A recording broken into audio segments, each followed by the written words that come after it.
Pertama, marilah kita panjatkan puji syukur kehadirat Allah Subhanahu wa Ta'ala atas segala nikmat dan karunia-Nya sehingga kita dapat berkumpul di tempat yang insya Allah diberkahi oleh. Dalam kegiatan webinar Himanikatron tahun 2022 ini, sholawat serta salam, marilah kita panjatkan kepada junjung kita Nabi Muhammad SAW. Hadirin yang saya hormati, izinkan saya membacakan susunan acara pada kegiatan webinar Himanikatron tahun 2022, antara lain sebagai berikut. 1. Pembukaan. 2. Sambutan-sambutan. 3. Penyampaian materi. Yang keempat, sesi tanya jawab. Pengunjung peserta aktif. Yang keenam, doa. Dan yang ketujuh, penutup. Marilah kita buka kegiatan webinar Himanikatron tahun 2022 ini dengan bacaan basmalah bersama-sama. Bismillahirrahmanirrahim. Acara selanjutnya yaitu sambutan-sambutan. Sambutan yang pertama dari Kepala Prodi Teknik Mekatronika kepada Bapak Emanuel Agung Nugroho, dipersilakan.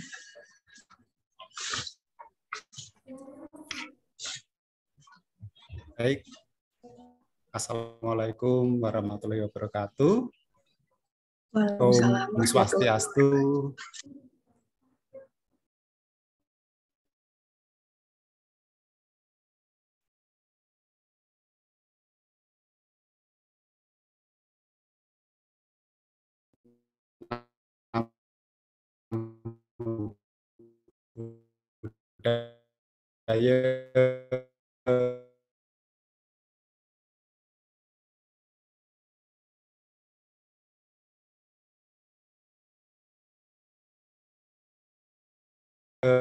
Mohon maaf, mungkin ada kendala sinyal dari Bapak Agung.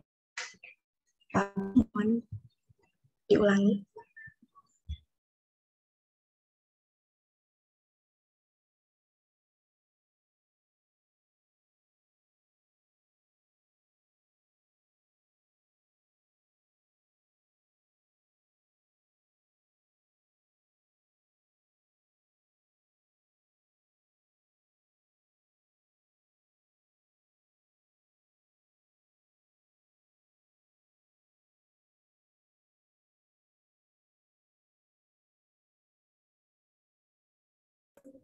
Ya, mohon maaf ya, moderator tadi sempat terputus karena gangguan sinyal. Ya, kembali saya ulangi yang saya hormati Bapak Dr. Wahyu Kaisarendra, senior dan juga mentor saya, yang berkenan memberikan sharing knowledge kepada kita semua, yang sama-sama kita hormati Pak dosen dan staf Politeknik Engineering Dorama. Syukur, alhamdulillah puji Tuhan pada hari ini kita juga bersama-sama dengan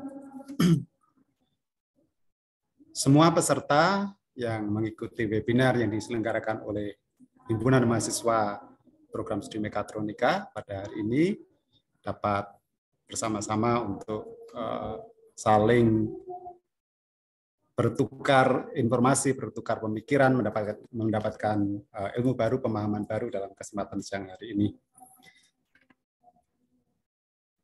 Rekan-rekan sekalian, yang ingin saya sampaikan adalah bahwa mekatronika merupakan cabang ilmu yang relatif baru bila dibandingkan dengan cabang-cabang ilmu keteknikan yang lain, begitu ya. Tentu saja hal ini membutuhkan juga menjadi tantangan bagi kita, para insan-insan mekatronika, untuk memberikan pemahaman lebih luas, memberikan informasi lebih luas, juga memberikan gambaran yang lebih konkret kepada siapapun agar semakin mengetahui apakah mekatronika. Dalam pengalaman saya beberapa waktu yang lalu saya menginterview calon-calon mahasiswa program studi mekatronika di Politeknik Engineering Dorama, bahkan menyebut nama mekatronika pun masih banyak yang belum fasih, karena kebaruannya itu masih banyak yang menyebutkan misalnya mekano elektrika misalnya. Nah, ini masih banyak juga disebutkan seperti itu. Mekatronika sebagai cabang hybrid atau terintegrasi dari mekanik, elektronika, kontrol, dan informatika memiliki peluang yang cukup besar di era digital, apalagi ke depan nanti. Kebetulan juga dalam kesempatan yang sangat baik ini, kemarin juga melalui Kepala LLD 4 Jawa Barat dan Banten sudah diserahkan SK program sarjana terapan untuk prodi Mekatronika Politeknik Engineering Indorama. Pak Kepala LLD juga menyampaikan dari 6 perguruan tinggi yang mengajukan dan disetujui, 3 perguruan tinggi diantaranya mengajukan program studi mekatronika. Ini menunjukkan bahwa memang mekatronika menjadi tren yang ke depan diharapkan mampu menjawab segala persoalan dan tantangan zaman. Oleh karenanya juga bersama dengan tim PMB Politeknik Engineering Indorama pada kesempatan siang hari ini yang juga menjadi sponsor tunggal untuk kegiatan Himanikatron ini, kami mengucapkan terima kasih dan mudah-mudahan ini juga menjadi hal yang baik untuk kita bisa memperkenalkan Himanikatron dalam hal yang lebih luas. Bapak Wahyu Kaisarendra sebagai pembicara, beliau kami kenal sudah berpindah-pindah dari berbagai negara, artinya pengalaman beliau tinggal di banyak negara memberikan gambaran yang cukup lebih luas tentang bagaimana mekatronika yang nanti akan kita sama-sama gambaran-gambaran dari beliau. Mudah-mudahan hal itu menjadi ilmu-ilmu yang bermanfaat kita semua. Saya rasa tidak banyak yang saya sampaikan. Mudah-mudahan acara webinar Himanikatron pada siang hari ini semuanya berjalan dengan lancar. Sekali lagi kami ucapkan selamat untuk himpunan dan juga pembina himpunan Bapak Denny Kurnia, dan juga terima kasih sekali lagi Bapak Wahyu, dan terima kasih juga atas seluruh kehadiran peserta. Semoga kita semua mendapatkan ilmu-ilmu yang bermanfaat pada kesempatan yang baik di siang hari ini. Saya akhiri apa yang saya sampaikan. Billahi taufiq wal hidayah. Wassalamualaikum warahmatullahi wabarakatuh. Salam sejahtera, Om Swastiastu, Namo Buddhaya, salam kebajikan. Selamat siang. Terima kasih kepada Bapak Agung. Selanjutnya, sambutan dari Direktur Politeknik Engineering Indorama kepada Bapak Dr. Insinyur Afjeri Master of Engineering. Dipersilakan.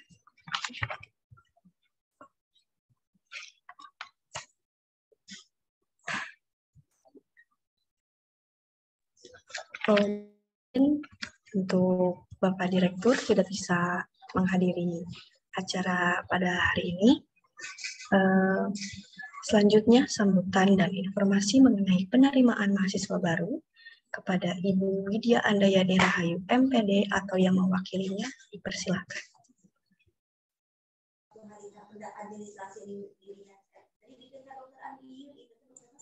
Baik, terima kasih kepada moderator. Assalamualaikum warahmatullahi wabarakatuh. Waalaikumsalam warahmatullahi wabarakatuh. Saya Noviana Indriani, mahasiswa Politeknik Engineering Indorama. Di sini mewakili sebagai tim dari PMB yang akan menjelaskan tentang PMB di Politeknik Engineering Indorama.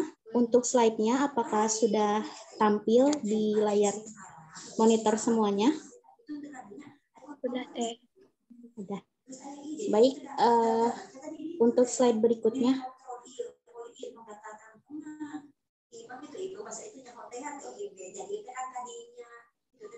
Baik, lanjut aja, Teh.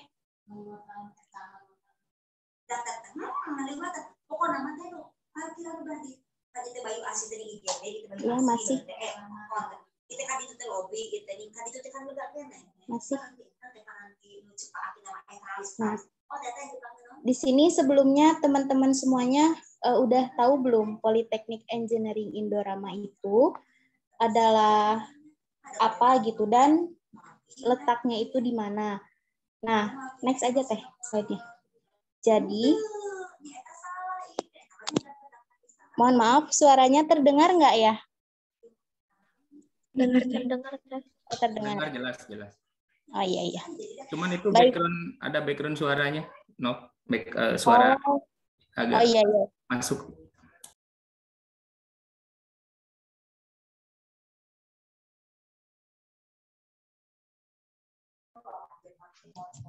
Pindah dulu ya Pak, bentar. Baik, baik. Baik, bisa dilanjut ya. Di sini slide-nya udah tampil. Oke, di sini ada visi dari Mr. Sri Prakash Lohia. Di sini visinya yaitu dengan berfokus pada pendidikan dan CSR, Indorama mendirikan institusi pendidikan terkemuka serta memberikan bantuan kepada para siswa yang layak menerima. Next.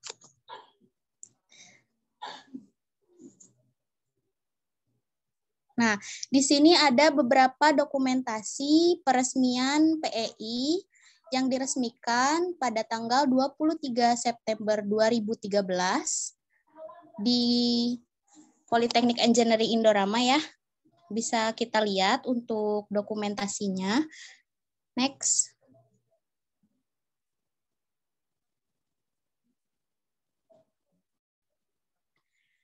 Nah, di sini institusi vokasi berkualitas. 17 divisi PT Indorama Synthetics Tbk dan kawasan industri lebih besar 180 perusahaan di Kabupaten Purwakarta. Nah, di sini mungkin lebih ke letak strategis daripada kampus Politeknik Engineering Indorama ini. Next. Oh iya, untuk teman-teman yang belum tahu PEI, mungkin di sini juga ditampilkan beberapa slide di foto ini, ada dokumentasi dari tata letak yang ada di Politeknik Engineering Indorama. Nah, di sini Politeknik Engineering Indorama mendapat dukungan pemerintah, yaitu 1 dari 3 politeknik swasta, ujung tombak program revitalisasi pendidikan vokasi Indonesia. Dan sudah diresmikan langsung Menristek-Dikti Indonesia, yaitu Profesor Dr. Muhammad Nasir, MSI, 3 November 2016.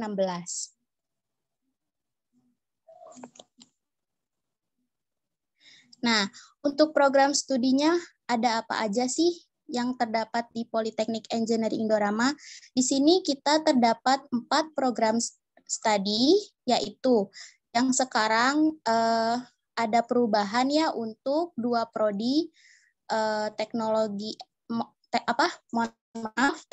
rekayasa manufaktur dan mekatronika yang awalnya D3, sekarang itu dia menjadi jenjang D4. Nah, di sini untuk program studinya ada 4. Next. Di sini apa perbedaannya D4 dengan S1? Untuk D4 itu dia sarjana terapan ya. Jadi setara dengan S1. Nah, di sini keunikan-keunikan yang ada di PEI, yaitu diantaranya yang pertama, sertifikasi kompetensi kerja dan TOEIC. Nah, jadi teman-teman semua, ketika melanjutkan pendidikan di PEI itu, kita tidak hanya setelah lulus itu tidak hanya mendapatkan ijazah, namun kita juga bisa mendapatkan beberapa sertifikasi kompetensi dan juga TOEIC, yaitu sertifikat seperti bahasa Inggris dan lain-lain. Next. Nah, ada lagi keunikan dari PEI, diantaranya yaitu pelatihan vokasi di dalam kampus, kolaborasi pendidikan, penelitian, dan pengabdian masyarakat dengan industri, dan di PEI itu 60%-nya itu adalah praktik dan pelatihan. Jadi teman-teman semua nggak usah khawatir bila mana teman-teman mungkin kalau teori terus kan bosen ya. Teori-teori terus bosen. Nah, kalau di kita di PEI itu 60%-nya itu praktik. Jadi mungkin teman-teman yang bosen ngedengerin terus teori di kita itu lebih banyaknya itu persentasenya itu ke praktik dan pelatihan. Next. Nah, di sini juga pusat karir dan pengembangan mahasiswa. Di sini teman-teman diwadahi untuk mengembangkan potensi yang ada, tidak hanya di bidang akademik, bisa juga di bidang non-akademik. Nah, di sini akan diwadahi oleh pusat karir, yaitu ada yang namanya Career Center, di mana nanti teman-teman jika setelah mendaftar sebagai mahasiswa di PEI, teman-teman bisa sharing melalui Career Center. Next. Nah, di sini bisa kita lihat ya, ada diagram, yaitu jumlah alumni yang terekrut bekerja sejak tahun 2016 sampai dengan 2021. Bisa kita lihat perkembangannya di mana setiap tahun mahasiswa PEI itu pasti ada yang terekrut bekerja, dan teman-teman semua harus tahu ya, di sini untuk mahasiswa PEI itu dia bisa bekerja sebelum mereka wisuda. Jadi sebelum wisuda itu mahasiswa PEI sudah mengikuti beberapa tes, baik wawancara maupun interview di perusahaan-perusahaan industri. Next. Nah, di sini ada perusahaan perekrut, artinya di sini ada daftar nama perusahaan-perusahaan yang bekerja sama dengan Indorama, diantaranya bisa teman-teman lihat ya, banyak sekali. Jadi teman-teman nggak usah khawatir ketika memang teman-teman nanti sudah mau lulus, teman-teman mau kerja di mana, ini biasanya perusahaan-perusahaan yang terdapat di layar monitor kalian itu biasanya yang paling banyak merekrut calon karyawannya itu yaitu mahasiswa PEI. Next. Nah, adapun di sini fasilitas workshop, banyak sekali fasilitas-fasilitas yang diberikan oleh yaitu di workshop. Sini suatu ruangan ya yang besar, yang di dalamnya itu terdapat alat-alat untuk, juga terdapat banyak sekali mesin-mesin. Nah, ini dokumentasi fotonya bisa kita lihat bersama ya. Di sini ada mahasiswa yang sedang melakukan melakukan praktik di workshop. Dan teman-teman nggak usah khawatir. Di sini nanti ketika teman-teman mendaftar menjadi mahasiswa di sana, teman-teman akan punya alat sendiri ya, berupa toolkit, mohon maaf. Jadi si toolkit itu per orangnya itu nanti teman-teman bisa gunakan pada saat praktik. Jadi jangan khawatir ketika praktik itu kita tidak ada alatnya atau misalkan kekurangan alat. Next. Nah, di sini ada beberapa kegiatan mahasiswa. Mahasiswa di PEI ini, seperti yang saya katakan tadi, tidak hanya berpotensi di bidang akademik, bisa juga berpotensi di bidang non-akademik. Nah, salah satunya bisa kita lihat di sini kakak-kakak kita yang sudah berhasil, di antaranya di sini ada Teh Sinta, pemuda inspiratif Jawa Barat 2018. Beliau adalah mahasiswi dulunya di Prodi Mekatronika. Dan juga di foto berikutnya ada juara 2 Desain Inventor Software Jawa Barat 2018.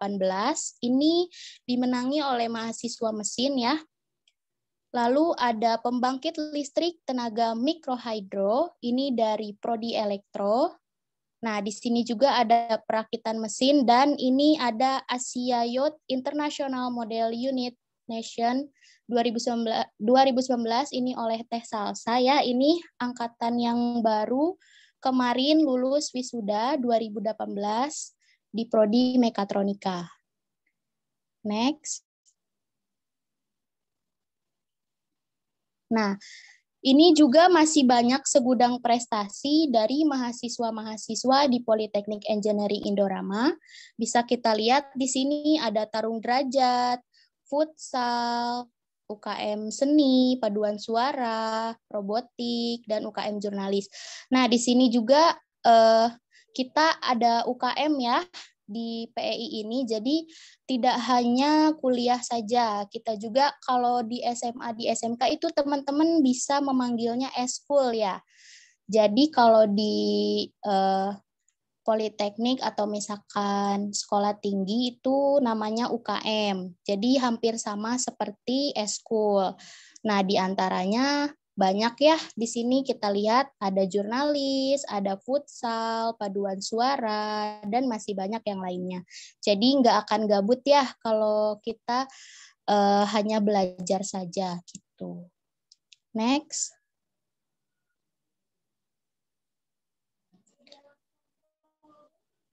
Nah, di sini juga ada fasilitas olahraga. Di sini PEI sudah ada lapang ya, bisa kita lihat itu ada lapang futsal dan juga lapang voli. Nah, nanti di sini teman-teman kalau ingin olahraga itu nggak usah capek-capek, misalkan untuk futsal kita booking lapang di luar. Nah, di sini di PEI sudah disediakan fasilitas berupa lapang futsal dan lapang voli.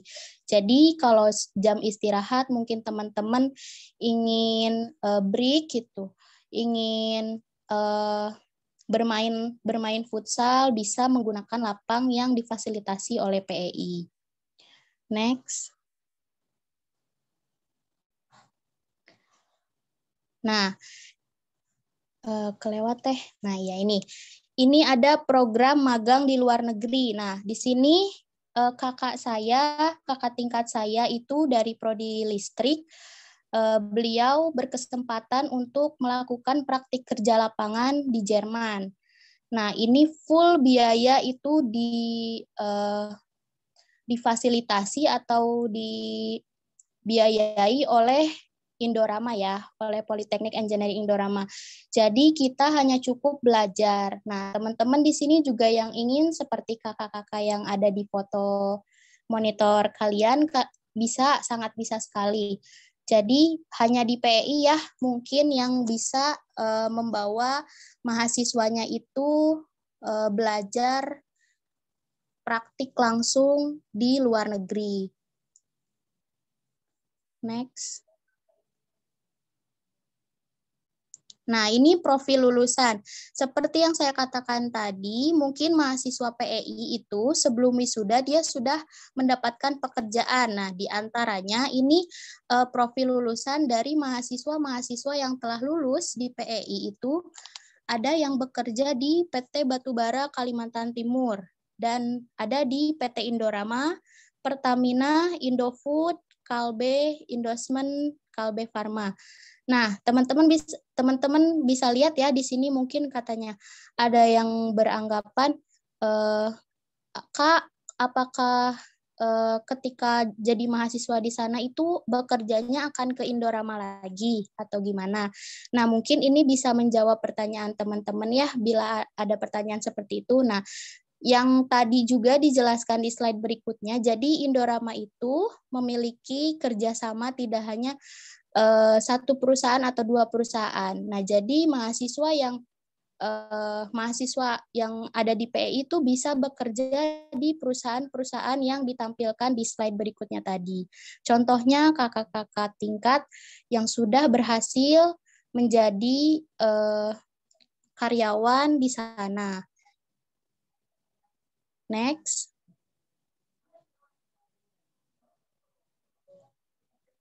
Nah, ini penerimaan mahasiswa baru tahun akademik 2022 dan 2023. Next. Oh iya, untuk teman-teman, next, mohon maaf Kak. Nah ya, di sini ada beberapa jalur ya untuk teman-teman, jangan khawatir. ada yang namanya jalur prestasi khusus atau JPK, yaitu diantaranya nilai rapot semester 1 sampai dengan 5 itu minimal 80, interview, dan di sini untuk jalur JPK itu gratis biaya pendaftaran. Untuk jalur reguler, yaitu ada tes potensi akademik, tes bahasa Inggris, interview, dan biaya pendaftarannya 150.000. Nah, untuk jalur JPK, ini masih terbuka ya teman-teman, jadi jangan khawatir untuk yang akan memilih atau melanjutkan pendidikannya, itu untuk jalur prestasi khusus itu kita masih membuka pendaftaran. Dan di sini kita juga ada beberapa beasiswa, teman-teman jangan khawatir. Next. Nah, sebelum kita lanjut ke slide berikutnya, saya akan menjelaskan beasiswa yang saya singgung tadi. Di PI ini ada beasiswa 50% dan 25%. Informasi saja bahwa kuota dari beasiswa tersebut masih ada. Jadi teman-teman yang ingin mendaftar ke PEI masih banyak peluang kesempatan untuk mendapatkan beasiswa. Dan beasiswa tidak hanya di situ saja, ada juga yang namanya KIS, Kartu Indonesia, KIP, Kartu Indonesia Pintar. Jadi jika teman-teman yang memiliki kartu KIP, itu teman-teman bisa mencoba mendaftarkan melalui program tersebut, itu 100% tidak membayar. Teman-teman bisa coba menghubungi PMB dari PEI. Nah, di sini juga profil lulusan ya, dari kakak-kakak dan yang sudah lulus di sini.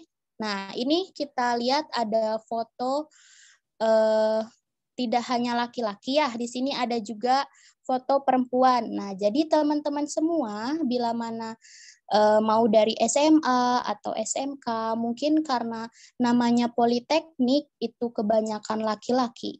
Teknik itu, teman-teman nggak usah khawatir. Di sini juga ada perempuan yang masuk politeknik. Nah, apakah mungkin jenjang karirnya itu akan seluas laki-laki? Ya, untuk teman-teman bisa buktikan sendiri, ini dari profil lulusan, ada perempuan ya.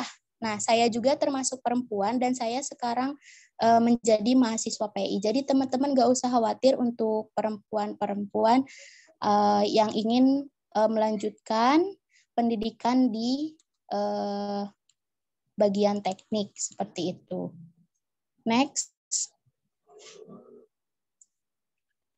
Nah, mungkin dari slide dicukupkan pemaparannya. Mohon maaf untuk host, apakah ada sesi tanya jawab atau tidak ada?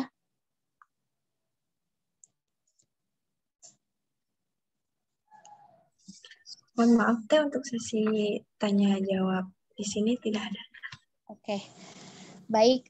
Mungkin pemaparan dari saya selaku perwakilan dari tim PMB Politeknik Engineering Indorama dicukupkan. Nah, teman-teman bila mana apa yang saya paparkan tadi itu kurang jelas atau mungkin teman-teman masih ada pertanyaan, bisa sharing di sosmed kami, bisa dilihat untuk Instagram di @poltek_indorama. Jika melalui Facebook ada PMB Poltek Indorama. Nah, jadi untuk teman-teman yang merasa kurang puas atau masih ada yang ingin ditanyakan, kita fasilitasi dengan sosial media yang dilampirkan di monitor sekarang. Bisa juga teman-teman langsung ke Poltek Indorama, tapi bisa juga teman-teman chat di sosmed kita. Mungkin itu saja yang dapat saya sampaikan. Terima kasih. Wabillahi taufik walhidayah. Wassalamualaikum warahmatullahi wabarakatuh. Waalaikumsalam warahmatullahi wabarakatuh. Terima kasih kepada Teh Noviana atas informasinya. Selanjutnya, rangkaian acara yang kita nantikan yaitu penyampaian materi yang akan dipandu oleh moderator Kepada Saudari Hinda, dipersilakan. Baik, terima kasih kepada Teh Alifa. Assalamualaikum warahmatullahi wabarakatuh. Selamat siang dan salam sejahtera untuk kita semua. Alhamdulillah kita dapat berjumpa dengan teman-teman semua, walaupun hanya melalui Zoom meeting, namun tidak mengurangi rasa semangat kita untuk sama-sama menuntut ilmu. Izinkan saya untuk memperkenalkan diri, nama saya Hinda Imeliawati yang akan memandu penyampaian materi pada hari ini. Materi yang akan disampaikan sangatlah menarik, khususnya dalam perkembangan industri. Dari perkembangan teknologi yang sangat pesat, kita dituntut untuk dapat mengikuti perkembangan tersebut. Maka dari itu, pada hari ini kita hadirkan pemateri yang sangat hebat dan sangat luar biasa. Beliau adalah asisten profesor di Fakultas Teknik Universitas Brunei Darussalam. Sebelum masuk dalam penyampaian materi, izinkan saya untuk membacakan CV beliau. Nama Bapak Wahyu Kaisarendra, PhD. Beliau adalah asisten profesor di Fakultas Engineering Universitas Brunei Darussalam. Riwayat pendidikan beliau menempuh pendidikan di Universitas of Wollongong, Australia pada tahun 2011 hingga 2015, lalu di Pukyong National University, South Korea pada tahun 2008 hingga 2010, lalu pada tahun 2000 hingga 2005 di Universitas Diponegoro, Indonesia.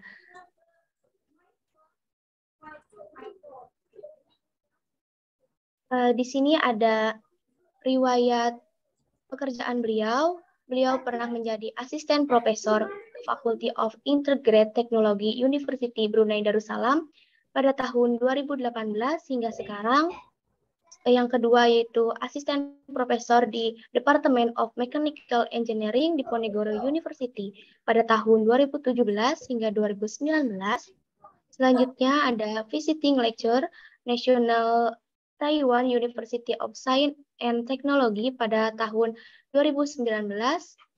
Selanjutnya ada Postdoctoral School of Mechanical and Aerospace Engineering Nanyang Technology University pada tahun 2017 hingga 2018. Selanjutnya yaitu ada lecture Department of Mechanical Engineering Diponegoro University pada tahun 2010 hingga 2017. Beliau pernah mendapatkan penghargaan, yaitu ada nominated as a Research Excellence Award for Early Academic Career in UBD pada tahun 2022. Yang kedua ada Nanyang Technological University Postdoctoral Research Fellow pada tahun 2017 hingga 2018. Selanjutnya ada UPA and IPTA Scholarship from University of Wollongong pada tahun 2011 hingga 2014. Yang terakhir yaitu Nuri and WK21 Scholarship from Pukyong National University pada tahun 2008 hingga 2010. Mungkin sekian penyampaian CV yang dapat saya sampaikan. Untuk itu, kita sambut pemateri pada hari ini kepada Bapak Wahyu Kaisarendra, PhD, dipersilahkan. Terima kasih Mbak Indah ya. Semoga Assalamualaikum. Bisa dengar suaranya? Bisa, Pak.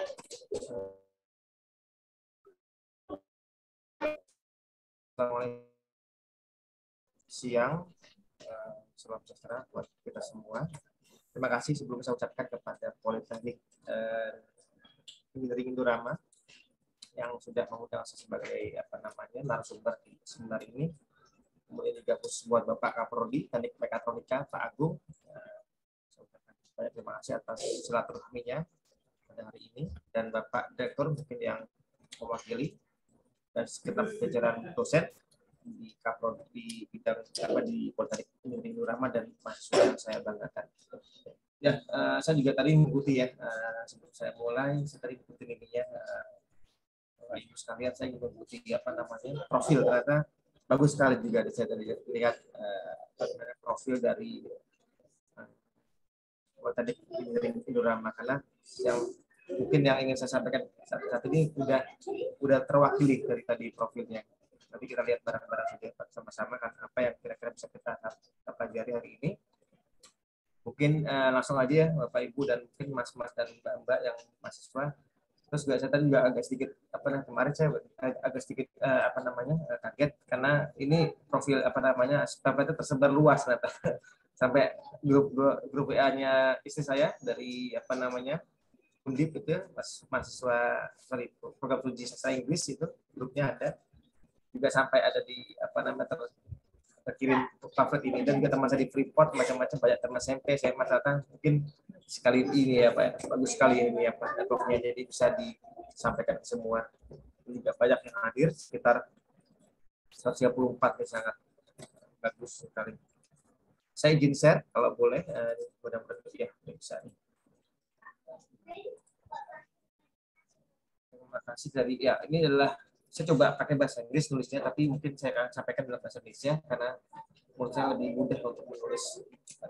Saya jadi mohon maaf kalau agak ini, saya pakai bahasa Inggris saja tulisannya sedikit ya. Kalau mau juga saya bisa sharing teman-teman semua. Kalau ini punya video saya bisa sharing.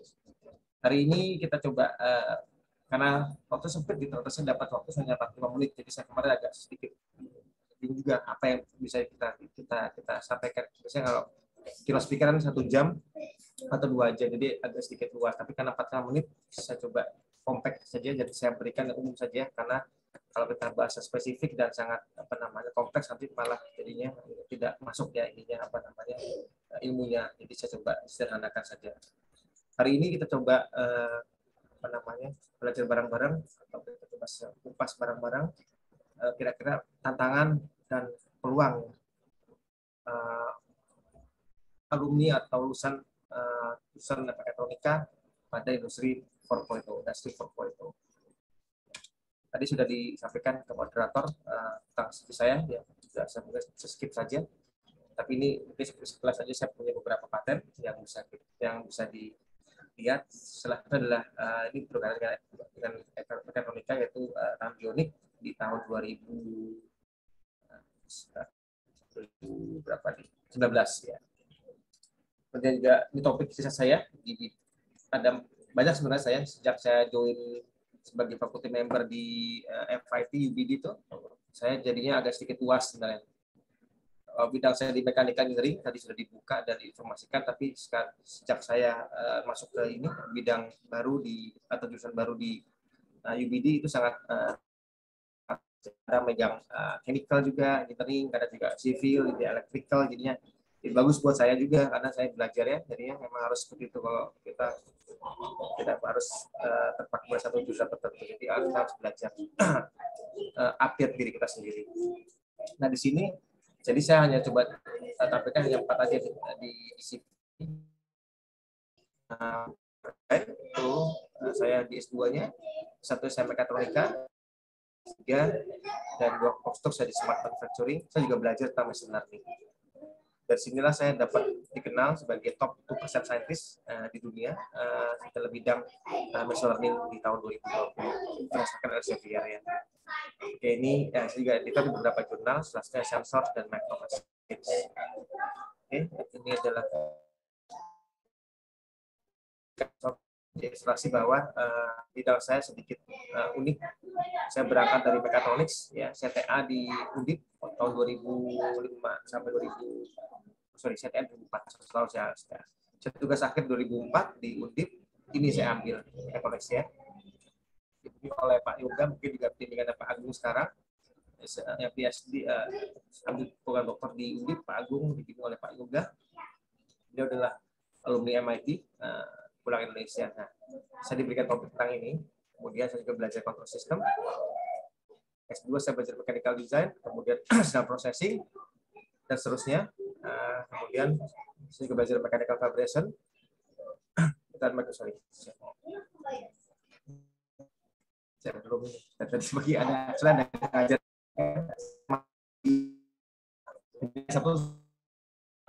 sebentar. Jadi kalau kita libur di Brunei itu hari Jumat.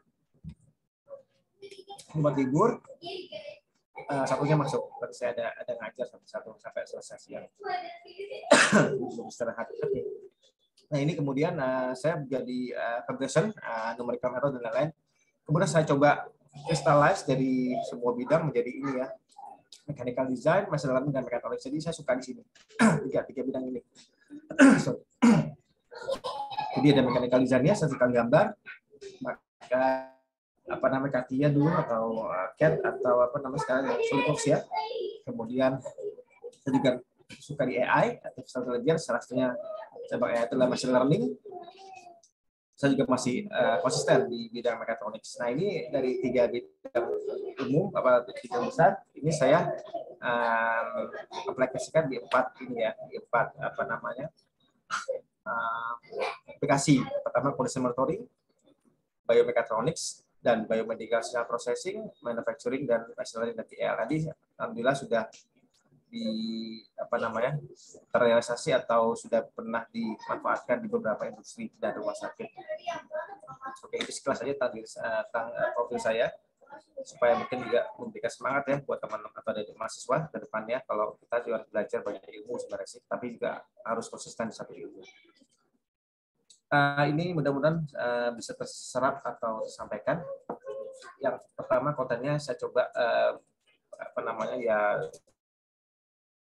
mechatronics. Tadi juga Pak Agus juga Kak Prodi menyampaikan bahwa mungkin banyak yang juga belum nggak paham ya. Tadi juga ada yang bilang ini jurusan apa gitu ya. Jadi mechatronics itu relatif baru, betul sekali dari Pak Agus menyampaikan. Mungkin dibandingin dengan bidang-bidang engineering yang lain itu sangat lumayan baru di bidang apa namanya ya mungkin kita kalau sebenarnya kalau historinya udah lama ya di Jepang pertama kali ditemukan di Teimori kalau salah ya bukan ini. Tapi dimasuk Indonesia mungkin juga baru-baru aja ya, karena mungkin Indonesia sedikit apa saya bilang bisa sedikit lambat ya kalau menyerap informasi, karena saya juga pernah jadi dosen di Indonesia 10 tahun, jadi kurang begitu cepat dalam menyerap suatu informasi ya. Jadi masih ibaratnya di Indonesia, di luar negeri sudah bidang itu sudah saling bersatu, tapi Indonesia masih tercluster jadi bidang-bidang konvensional seperti teknik mesin, teknik sipil, padahal di dunia udah mulai ini ya, udah mulai saling kolaborasi dan saling apa namanya bergabung gitu ya. Nah, saya juga coba kasih ini adik-adik atau Bapak Ibu dosen tentang kurikulum apa briefing nggak detail, karena saya hanya ingin membandingkan, dari situ saya akan menarik kesimpulan. Kemudian yang kedua kontennya adalah saya coba berikan langsung aja yang mungkin masih baru sebatas percakapan tentang industri 4.0 itu apa. Jadi saya coba kasih sedikit gambaran, karena banyak yang saya juga sampai ketemu teman-teman juga yang di bidang di non engineering, tapi mereka sering ngomong industri 4.0 sebenarnya apa sih gitu kan, kita nggak tahu secara dalam gitu kan. Kemudian kenapa kita butuh mechatronics di 4.0 dia kenapa? Coba kasih gambaran. Nah ini coba saya juga kasih gambaran sedikit tentang sampel project yang pernah saya lakukan ya buat adik-adik mahasiswa dalam studi di Politeknik Engineering Indorama di Indonesia. Yang keempat, saya coba ini karena di dunia ada challenge and opportunities, jadi saya mau nggak mau harus coba berkasih kesimpulan ya, nggak tahu kasih benang merah apa sih yang kira-kira menjadi tantangan untuk jurusan mekatronika atau industri 4.0 dan apa yang bisa kita akan dapatkan ke depannya. Yang pertama, mechatronics dia seperti dipecah jadi dua, kalau bisa secara apa namanya visual. Meka itu artinya mechanical, dari bidang teknik mesin, kemudian sufiksnya atau akhiran mechanical dan electronics ya, yang ditemukan oleh apa namanya oleh T. Mori kalau salah ingat ya. T. Mori itu dari Yaskawa Electric Car Corporation. Nah, industri karena berhubung juga ini istilah mekatronik dari orang industri yang menciptakan atau yang menerapkan pertama kali, saya juga tadi sedikit bangga karena saya lihat banyak kolaborasi industri ini bagus sekali. Jadi memang ke depannya harus seperti itu kalau bidang akademik, karena industri dan akademiknya harus saling sinergi ya, harus sinergi. Saya lihat udah oke banget, bagus banget karena saling sudah saling kolaborasi. Nah ini tahun 1969 ya ditemukan. Kemudian kalau kita lihat juga dari tadi bukunya, kalau Bapak Ibu atau adik-adik mahasiswa juga paling familiar ya kalau dengan mekatronik, ini bukunya mungkin bisa dibilang ini kita ya, apa buku panduan gitu ya. Ini harus kita baca ini. Saya itu S1 ya pakainya ini, udah ada portal sampai juga saya ngajar juga masih pakai ini juga sekarang, ngajar di 3 kampus dunia. Kalau saya coba ini lagi kasih sedikit definisi bagi teman-teman atau adik-adik yang masih belum begitu familiar, mungkin ada yang anak baru ya atau baru masuk di Politeknik, ini sangat mungkin saya coba kasih informasi bahwa mekatronika itu sebenarnya ada 3 komponen ya. Kapan sesuatu bisa dibilang mekatronika kalau misalkan sesuatu tersebut terdiri dari sensor ya, kemudian ada juga kontroler dan aktuator. Itu mungkin bisa disebut. Nah, 3 ini semua mewakili disebut mekatronika. Jadi mungkin ada bedanya. Bedanya mekatronika dengan elektronik gitu ya.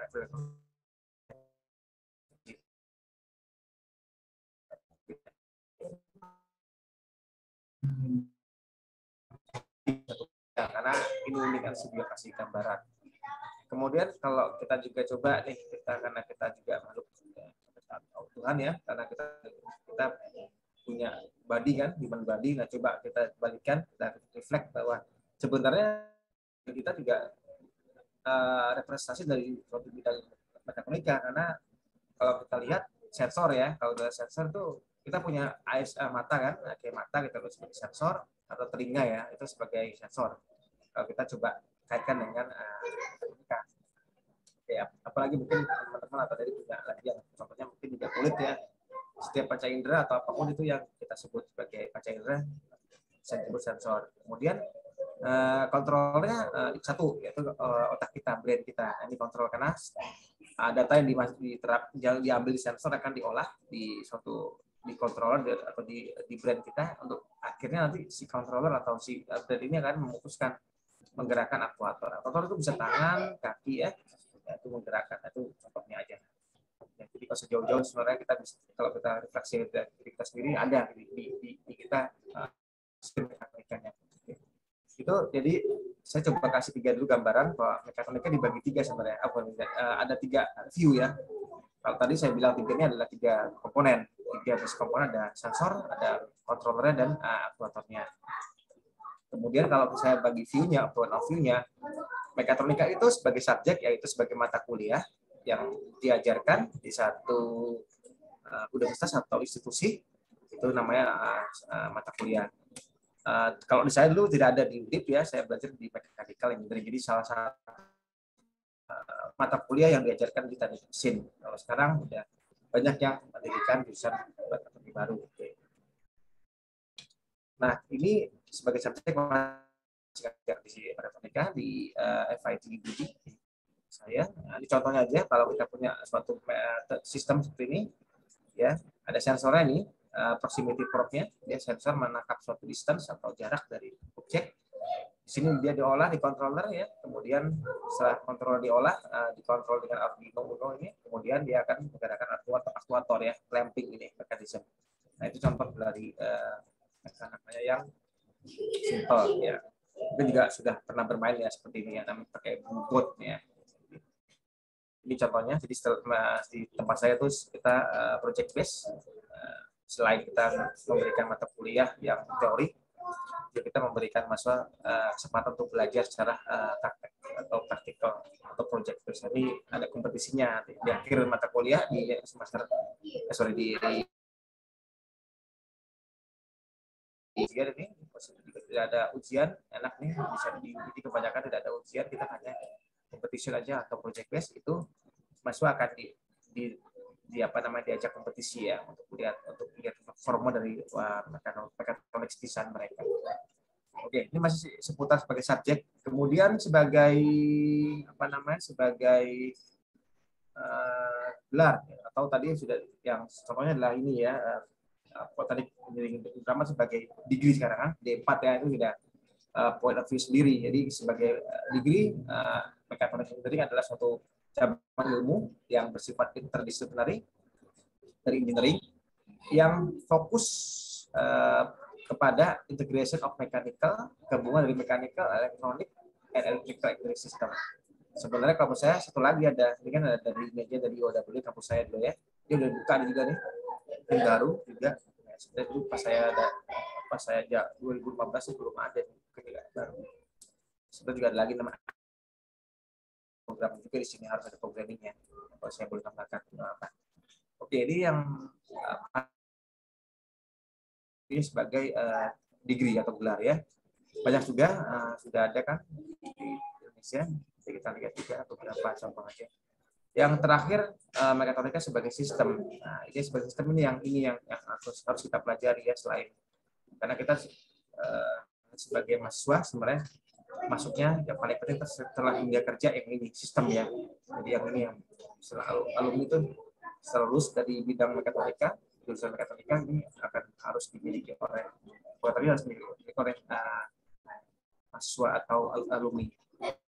Jadi lengkap, jadi mechanical system adalah is composed of mechanical part, terdiri dari mechanical parts, electrical devices, electronic components, sensors, hardware, and it is operated and controlled under the supervision and command that are programmed through suitable software. Jadi kalau udah bicara sistem berarti ada satu goal sih ya, ada satu goal atau tujuan, tidak cuma main-main. Nah, mahasiswa itu atau si alumni harus bikin goalnya apa, kemudian di program dan dikontrol, kemudian goalnya ini akan tercapai. Tentunya dari sini semua harus diimplementasikan. Nah, ini contohnya robot. Tapi saya juga pernah punya project tentang ini, apa namanya, dalam multi-axis robot di Rolls-Royce Singapura. Nah, ini adalah lebih luas lagi yang tadinya mekatronik istilahnya dari mechanical ya, dari mechanical plus elektronik gitu ya, plus elektronik. Tadi istilahnya aja. Ternyata kalau kita bicara sistem lebih luas gitu ya. Ada ini tekanan mekatronika di sini di tengah, di middle. Dia disupport oleh mechanics, okay. Disupport oleh electronics, measurements, dan computer science. 4 ini. Ini banyak versi ya. Nanti kita lihat sebelahnya gambarnya ini ada empat dulu yang faktornya ya. 1 mechanics, 2 electronics, measurement, dan 3 computer science. Nah, di antara ini harus ada lagi namanya design, environment-nya, production-nya, dan operation-nya. Jadi luas kan kalau udah bicara sistem kan. Lagi saya kasih yang beberapa satu lagi gambar yang bisa memahami sistem ya, seperti ini, mekatronik di tengah. Dia disupport oleh control system ya, electronic system, mechanical system, dan komputer. Nah, ini yang menurut saya malah cocok bagus nih untuk saya sebagai gambaran ya. Di sini ada 4 juga. Jadi ada control system, electronic system, komputer, kemudian ada mechanical system. Itu yang harus kita pahami ya. Jadi kalau nanti lulus ada di mahasiswa nggak heran, saya kan bedakan mekatronik, kenapa saya harus belajar mechanical gitu kan? Kenapa saya harus belajar tentang komputer science? Enggak, karena mekatronika itu ibaratnya kalau dia adalah ya, ilmu yang sangat fleksibel ya, fleksibel, tapi juga mampu berkontribusi di segala bidang. Jadinya menurut saya cocok kalau dalam pilihan tepat kalau ada di mahasiswa mengambil ini. Kalau suka engineering ya dan tepat, karena itu fleksibelnya dan bisa berkontribusi ke depan. Yang ini contohnya untuk bagi teman-teman atau adik-adik mahasiswa yang mungkin masih belum begitu mengenal apa namanya kontribusi mekatronik ya di kehidupan kita sehari-hari. Ini saya berikan contoh, mesin atau mesin cuci punya sistem elektroniknya gitu ya. Ini ada pasti dalamnya. Ya kan, ada sensornya, ada controllernya, ada aktuatornya. Sensornya tentu saja mungkin dari segi ini ya, sensor bisa otomatis sensor dia membaca value yang untuk dari sistem atau dari environment atau kita masukkan sebagai manusia, itu input juga sebagai sensor karena input seperti manual. Di sini sensornya adalah mungkin manusia yang bisa menginput ya. Kemudian microcontroller ada di dalam microcontrollernya. Ada microcontrollernya, kemudian aktuatornya seperti ini. Dia rotating, berarti dia punya motor ya. Itu sebagai aktuator. Sama seperti juga aircon, juga AC juga ada sistemnya sensornya. Dia membaca suhu ruangan, kemudian ada sistem controllernya, ada juga sistem aktuatornya. Yang paling menarik juga ini cruise yang di mobil kita ada namanya cruise system car juga, dia harus menjaga speed dari suatu kendaraan kan. Ya, nanti dari bidang mekatronika dia harus ada sensornya, ada controllernya, dia harus memaintain motornya supaya dia speed dari kendaraan, dari namanya segala macam itu mekanismenya harus terjaga sekian. Ya. Oke, gambaran aja itulah kenapa saya dari dulu suka mekatronika, karena ya sangat membantu kan di kehidupan kita sehari-hari gitu lah, sangat berkontribusi dalam kehidupan sehari-hari. Ini contoh saja, bukan apa-apa, jadi saya juga sekilas cari kira-kira ada nggak sih jurusan mekatronika yang bersifat atau yang di Indonesia ada contoh-contohnya aja. Walaupun juga tadi saya lihat juga oleh tadi drama juga sudah punya, bagus sekali. Ini saya coba contoh dari UNJ ya, Universitas di Yogyakarta. Ya, mereka punya. Ini kalau nanti sempat ya coba aja di review di kurikulumnya, sampai saya juga buka. Ini yang di Indonesia juga ada beberapa banyak ya. Ini contoh di luar negeri, dari Turki juga ada Mechatronics Engineering graduate program. Ini yang dari Sydney University, Australia juga ada banyak. Nah, nanti Bapak Ibu bisa atau ada bisa coba cek aja, cek kurikulum yang ada di Indonesia dengan di luar negeri ya, pasti. Dan coba cek bedanya. Nanti saya coba buka juga di sini, tapi mungkin Bapak Ibu lebih atau pasien lebih baik mencari sendiri dan mencari perbedaan sendiri. Kalau saya buka sedikit juga, nggak terlalu detail. Itu kemudian yang selanjutnya adalah komponen dari Industri 4.0. Ini banyak udah di internet ya, banyak gambar-gambar gitu ya. Tapi mungkin agak bingung nih, kenapa Industri 4.0 banyak sekali komponennya ya. Ada, kalau kita lihat sini satu persatu, saya akan coba dari ini dulu yang saya suka. Manufacturing ya, di IBD itu ada Fakultas of Engineering atau Faculty of Integrated Technologies, dia ada subnya lagi atau jurusan namanya Energy Manufacturing dengan Informatics. Saya dimasukkan di manufacturing ya, saya di manufacturing system. Oke. Ini ada komponen di manufacturing, additive manufacturing ya.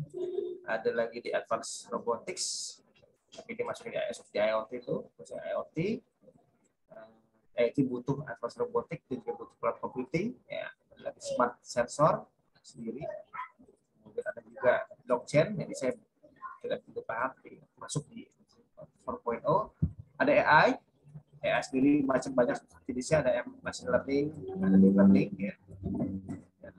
Contohnya ada computer vision, juga simulation, AR atau augmented reality juga sering disinggung di beberapa seminar. Saya juga pernah program ini untuk yang simulasi industri, dan ini autonomous vehicle, big data, dan cyber security, dan terakhir cyber physical system dan wearables ya. Ini komponennya nih, ada banyak Pak Ibu. Jadi pasti bertanya mungkin setelah ini, segini banyak ini apa sih yang kira-kira bisa diberikan kontribusi oleh mekatronika ya. Jadi saya coba tanya nih, kira-kira apa aja yang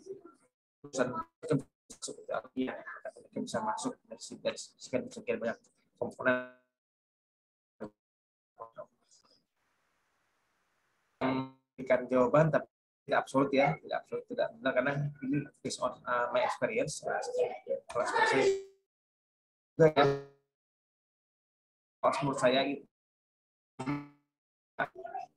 berhubungan dengan mekatronika atau bisa berkontribusi dengan mekatronika adalah di bidang ini, yang merah ini saya kasih tanda, dari advanced robotics, additive manufacturing, big data, intelligence, computer vision, autonomous vehicle, augmented reality, variables, computer vision, and cyber physical system. Nah, kalau totalnya dari kita bicara ini saja yang ada di gambarnya dari FDDI ya di jurnal. Kalau kita coba lihat saja dari 15 komponen yang ada di Industry 4.0 itu 11 komponennya tuh bisa saya pastikan masuk ke mekatronika atau bisa berhubungan dengan mekatronika. Saya sudah ini sendiri. Itu pun kalau misalkan saya missing, yang ini pun mungkin bisa masuk karena saya belum pengalaman langsung, saya belum bisa berani bilang karena saya belum pernah terjun langsung di bidang misalkan cloud computing, blockchain, simulation, dan cyber security ya. Kalau ini mungkin pernah di cloud. Kalau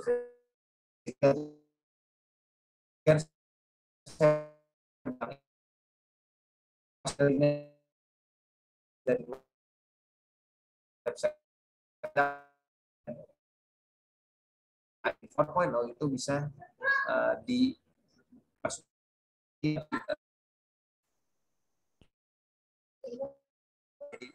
di mahasiswa yang jadi bisa terus belajar dan bisa nanti ke depan akan bermanfaat insya Allah. Oke, nah dari sini saya coba bahas, tapi saya berikan sampel supaya nggak bingung. Saya coba mulai dari sini. Ada 3 komponen tadi kan, ada 3 komponen berkaitan, jadi advanced robotics, additive manufacturing, dan cyber physical system. Definisinya luas, bisa dicari di internet, ya. Tapi saya juga kasih sampel aja. Saya pernah postdoc 2 tahun di NTU, ya, di Singapura. Nah, itu tahun 2017 awal, ya, sampai 2018 akhir, ya, 2 tahun. Ini saya dapat proyek dari Rolls-Royce Industry, Aircraft Industry di Singapura. Itu tugas saya adalah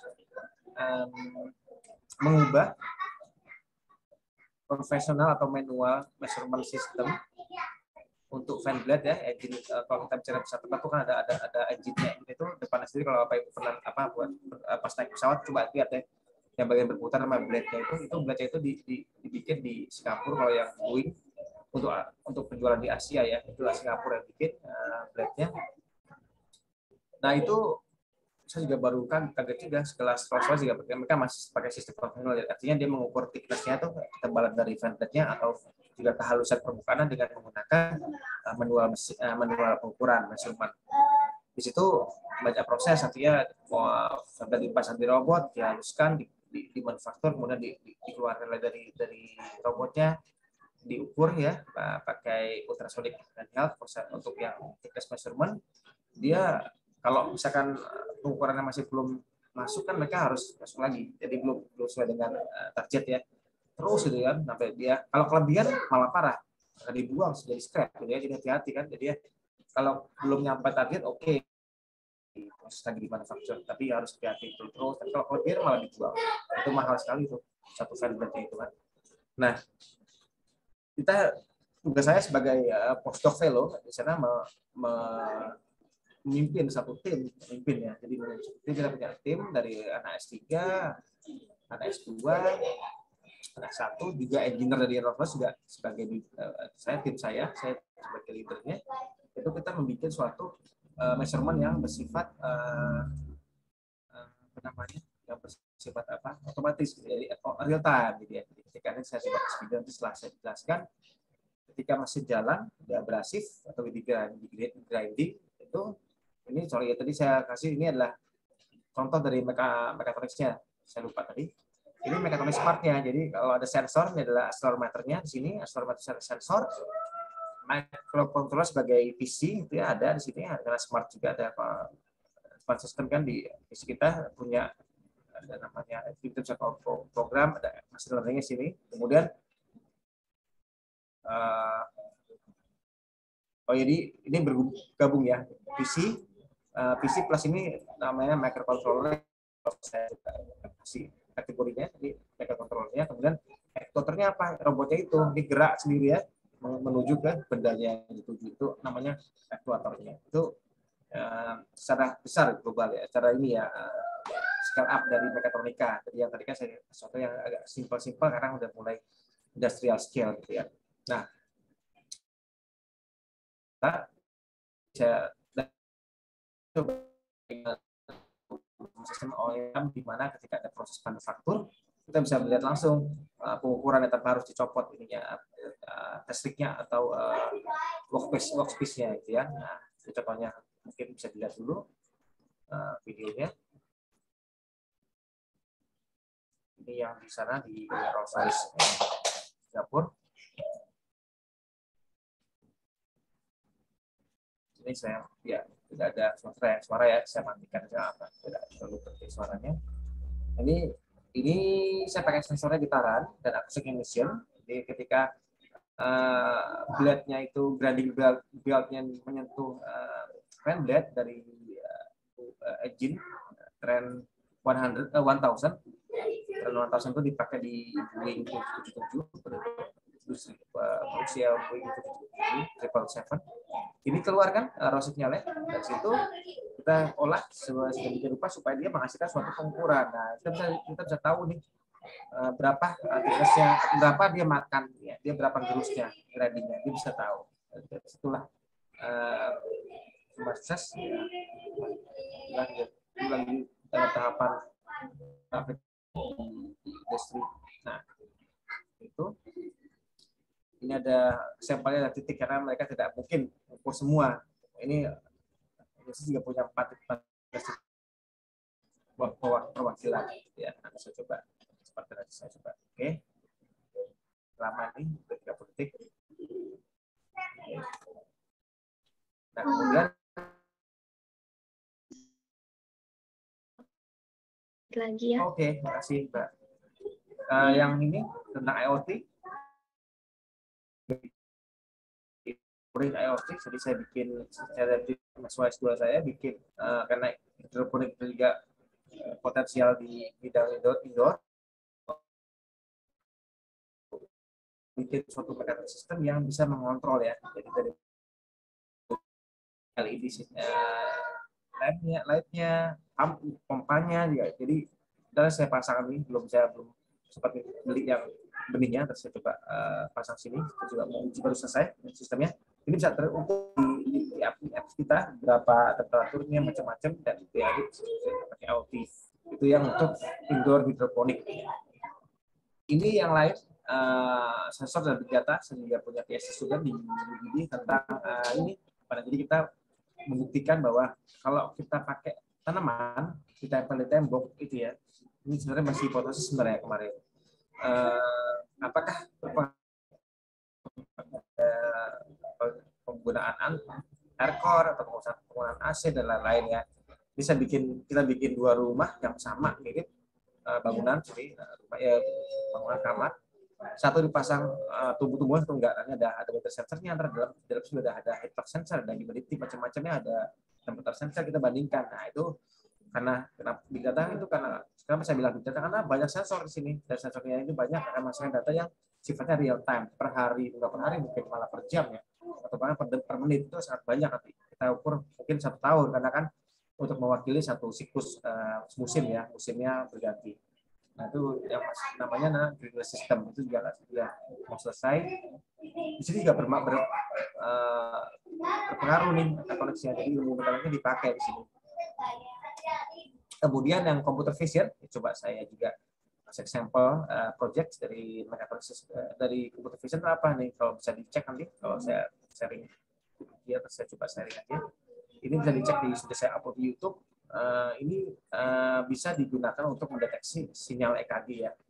Jadi ada 4 jenis, misalkan ada 4 jenis sinyal ya, normal ya, kemudian sudden death, arrhythmia, dan supraventricular. Ini bisa ya, kamera aja saya punya di pasien sudah bikin, itu bisa mendeteksi dia jenis sinyalnya jenis sinyal apa gitu ya.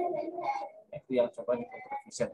Lagi-lagi mekatronika berkontribusi di sini karena ada sensor, kamera, ada RVD adjuster sebagai controllernya, dan ada aktuatornya. Mungkin nanti setelah itu di sini aktuatornya mungkin dalam bentuk ini ya, sinyal gitu ya. Atau nanti ke depannya mungkin bisa benda, tapi di sini baru sebatas putusan. Yang terakhir ini wearable sensor, saya pernah punya project di UDIP, bikin ini ya, bikin unique hand, kemudian ini dari project saya pertama kali dari lulus S3, saya mengenalkan bidang di 2015, saya punya project dengan ketemu dengan TNI AL, dan ini akhirnya kita bisa dengan sensor adalah EMG, elektromyografi dari otot sinyal yang kemudian diolah di dalamnya itu ada controllernya, Arduino, lagi pakainya, dan ada aktuatornya. Mungkin ini ya hands ini ya, robotic hand ini yang sebetulnya aktuatornya. Oke, ya sekarang sudah semua. Mohon maaf, sifatnya tulisan karena memang harus ditulis ini. Jadi saya coba tarik garis atau benang merahnya. Challenge-nya apa ya? Untuk yang challenge-nya tantangannya untuk alumni mekatronika pada industri 4.0 atau 4.0. Jadi coba nanti lagi tadi saya sampaikan, coba pelajari dua kurikulum ya yang ada di Indonesia, khususnya di bidang atau jurusan mekatronika yang ada di luar negeri. Jadi ada apa sih gitu ya? Tapi saya coba di sini saya buka juga. Nah, kalau saya boleh saya buka adalah di di luar negeri itu kebanyakan atau mereka punya porsi banyak, porsi besar dalam program industrial training ya. Jadi mereka attach gitu ya, kampus-kampus itu attach ke industri. Seperti kemarin di TU, attach ke ROI. Saya juga punya teman di Polandia. Saya visit ke Poland tahun ini, kan sudah dapat, saya menjadi visiting lecturer juga di sana. Tahun ini karena masih perang, jadi saya tunda, dan takut ada masalah di penerbangan. Mungkin akan tahun nanti juga lagi ke kampus mereka, dan mereka link dengan industri. Mungkin juga bisa diterapkan ke depannya dosen-dosen atau drama ini diberikan waktu lah lebih banyak ya untuk mahasiswanya kita atas ke industri. Itu sangat penting. Karena di situ ada gap-nya. Saya juga baru tahu gap dunia industri dengan dunia akademik setelah saya join di postdoc. Walaupun saya pernah kerja sebelum jadi dosen, itu saya nggak tahu banyak sekali gap-nya. Cuman setelah saya lulus S3, saya baru tahu teorinya aja. Skala lab ketika join di postdoc itu kelihatan mana gap-nya. Kemudian ini yang kedua adalah ini juga ada di mata kuliah di luar negeri itu ada namanya entrepreneurship. Ya, kenapa kita butuh ini nanti kita lihat ya. Itu nanti jatuhnya ke opportunities. Walaupun ini challenge-nya, challenge-nya adalah kita harus belajar juga ilmu entrepreneurship. Manfaat itu apa? Kita lihat ke depan di bagian opportunities. Karena saya bilang important factor, bagaimana student itu bisa punya pengalaman dan atau ilmu tentang bidang entrepreneurship. Ini contoh aja yang saya ambil dari EMU, Eastern Mediterranean University, yang ada ke depannya. Ada industrial attachment-nya. Kemudian challenge-nya lain adalah saya bisa bilang kalau mekatronika adalah hands-on modul, artinya modul yang bukan teoritis ya, jadi ibaratnya harus hands-on. Jadi di sini fundamental knowledge penting, important penting ya. Tapi kalau saya boleh sampaikan juga harus punya komponen practical experience. Ya, karena di situ kita akan bisa melihat seberapa mampu mahasiswa kita menyerap ilmu yang kita berikan. Karena dari situ kita dari praktikal itu kita punya pengalaman lebih ya, bisa menganalisa, bisa punya pengalaman untuk mengerti sistem mekatronika secara umum, secara luas dan secara kompleks dan juga secara detail. Di sini mungkin keyword ini yang sangat penting. Kebetulan juga saya di FIT, jadi mungkin saya ngajar beberapa mata kuliah ya, 80% yang saya ajar adalah project based learning. Ya, itulah kenapa saya suka juga di Brunei, jadi terutama karena saya nggak bosan ngajar teori. Saya juga ngajar teori di minggu awal, tapi setelah minggu awal saya terjun langsung ke dunia praktek. Di situ ada mutual benefit. Saya pun nggak bosan ngasih teori.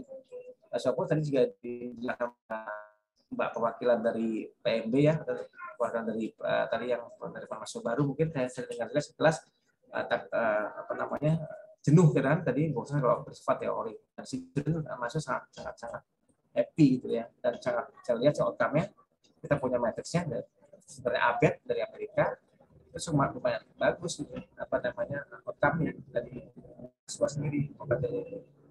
Kemudian saya coba sampaikan challenge-nya adalah mahasiswa tolong di bidang ini tolong juga pelajari tentang mechanical design ya, karena ilmu mekatronika tanpa mechanical design itu kurang lengkap.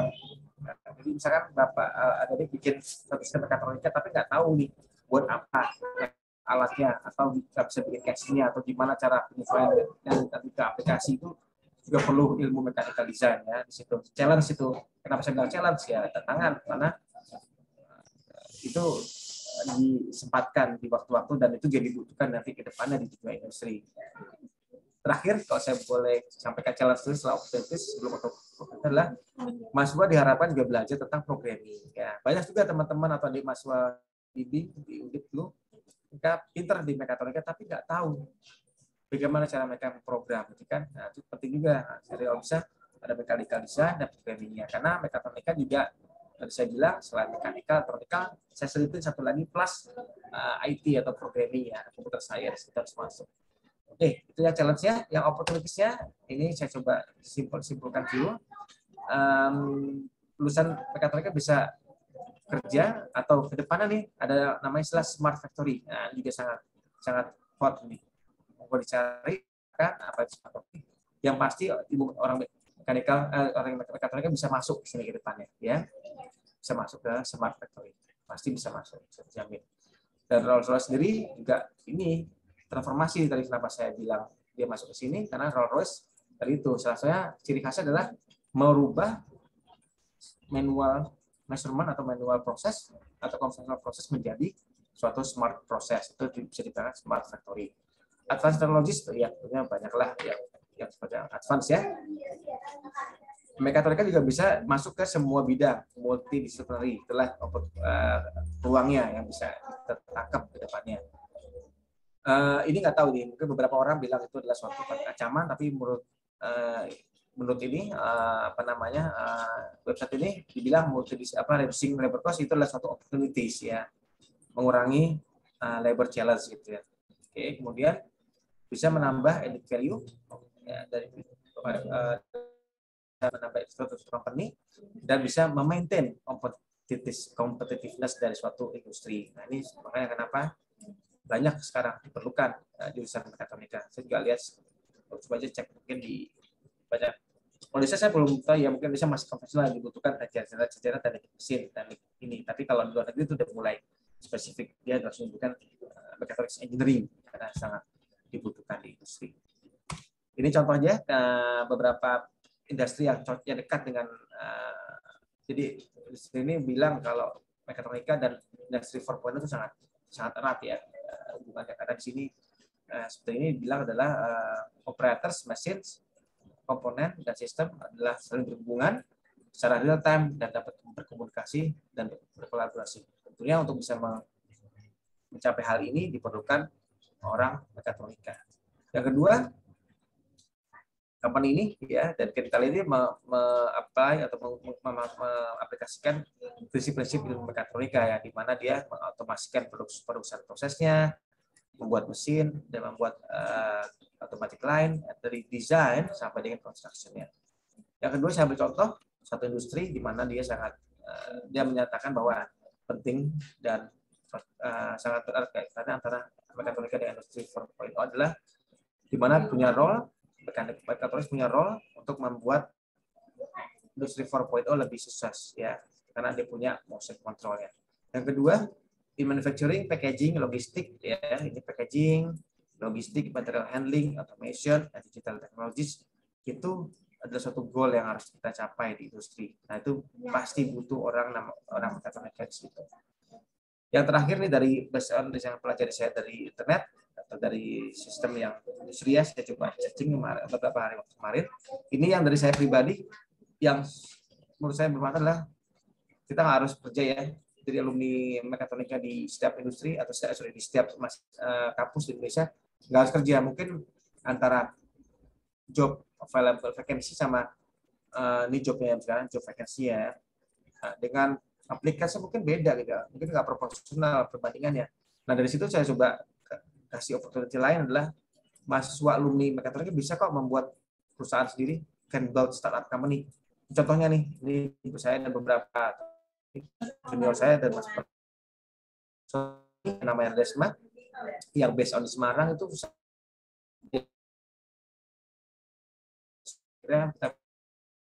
dengan bikin CV ya sangat potensial dan sudah banyak dikenal di dunia industri Indonesia. Contohnya beberapanya dalam bidang robotics ya, analisis dan EBT. Ini juga sudah berhubungan dengan beberapa industri kalau bisa dilihat. Nah itulah jadi saya garis bawahi opportunity yang sangat saya coba tekankan selain kerja ya, bisa membuka lapangan kerja sendiri atau membuat suatu startup company ya. Mungkin itu yang bisa saya sampaikan. Saya kembalikan ke Mbak Moderator. Terima kasih Bapak untuk penyampaian materinya. Ini sangat luar biasa, dapat menambah ilmu kami untuk kami semua ya. Sekarang untuk udah masuk sesi tanya jawab, silakan untuk partisipan untuk jika ingin ditanyakan di chat di kolom komentar saja atau bisa raise hand terlebih dahulu, nanti di-unmute. Terima kasih.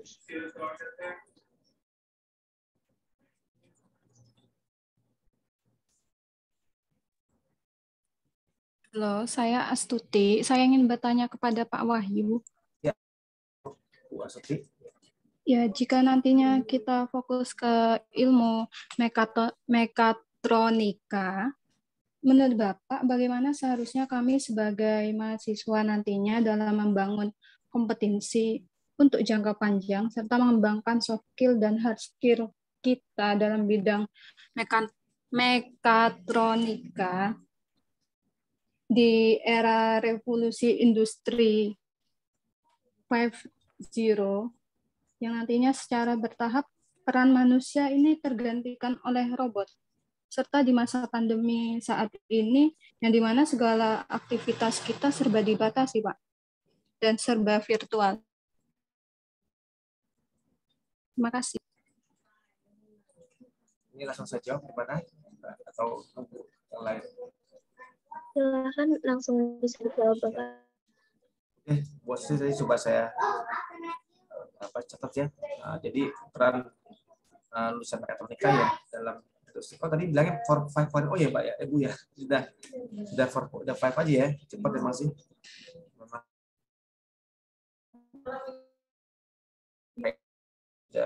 Kita sudah harus bicara 5.0. Jadi perannya tadi yang saya bisa sampaikan adalah tadi saya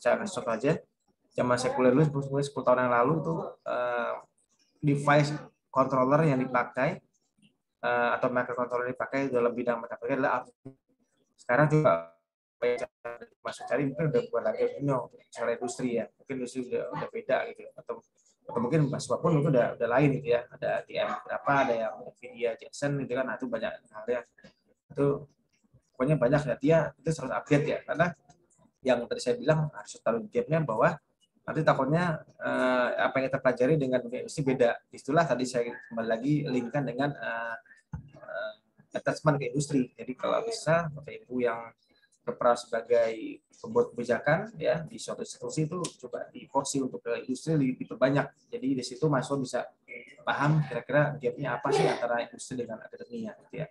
Terusnya tadi juga kedua tadi Bu Astuti bilang industri 5.0 di mana mungkin semuanya akan mesin ya, itu sisi itunya emang sisi gelap dari suatu teknologi ya, tapi kalau saya lihat dari mekatronikanya itu tetap human pasti tetap dipakai Bu sebagai ini, tapi bukan sebagai pelaku ya, jadi bukan sebagai pelaku ya, tadinya pelaku tapi human mungkin sebagai ini aja benchmarking atau double checking dari suatu sistem, mana saya pengalaman saya 2 tahun postdoc di apa namanya di Korea atau di Singapura juga, di Rolls-Royce juga, kalau kita membuat smart system tetap aja itu harus ada expert juga yang mendampingi ya, karena sewaktu-waktu ada bias atau ada error di smart system kita, mungkin datanya bias atau datanya overfitting dan lain-lain, itu harus tetap kita jaga. Jadi peran, jadi jangan khawatir lah mungkin terlalu dini ya kalau kita bilang akan tergantikan, itu mungkin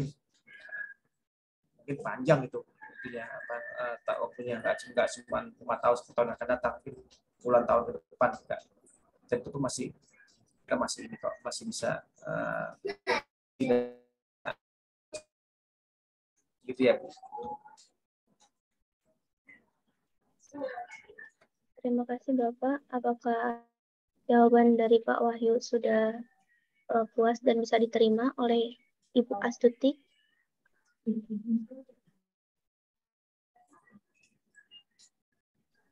Jika sudah puas atas jawabannya, maka dilanjutkan siapa yang ingin bertanya. Selanjutnya, jangan lupa ini ada door prize-nya ya untuk peserta terbaik dan peserta yang aktif. Silahkan.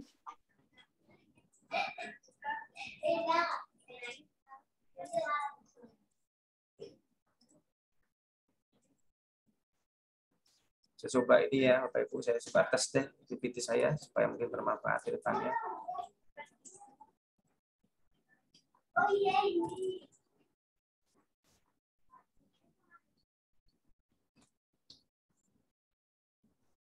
Mungkin ini ada pertanyaan yang direct message dari Kamarul Unif Al-Muslimin Aceh. Izin bertanya Pak, bagaimana seharusnya kami generasi milenial, zilenial atau milenial dan mahasiswa sebagai agen of change bisa membangun kompetensi dalam jangka panjang dalam bidang mekatronika ini di era industri 4.0 menyongsong 5.0 serta pandemi COVID-19 ini, terutama dalam menghadapi bonus demografi 2030 yang akan datang.